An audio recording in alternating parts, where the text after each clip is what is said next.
बरेच जण म्हणतात की जरांगे पाटलांच्या पाठीमागे हे आहेत ते आहेत ते आहेत, तुम्हाला काय वाटतं कोण आहे? हो, जरांगे पाटलाच्या माग लय लोक आहे.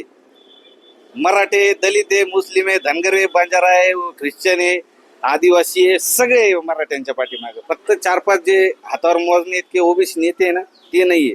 आणि जे ट्रोल करतात ना, ते ह्या पक्ष आधी काय होत होतं, मनोज जरांगे पाटील यांच्या माग भाजप सरकार आहे, देवेंद्र फडणवीस आहे, एकनाथ शिंदे असं म्हणत होते.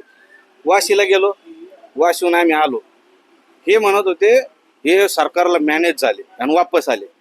बर, मग मॅनेज झाले असते, वापस आल्यावर त्यानं 10% आरक्षण दिलं तर तिथं जरांगे पाटलांना हो म्हणले असते, हा ठीक आहे मान्य आहे. मान्य केलं का? नाही केलं. म्हणजे भाजप सरकार वगैरे नाही.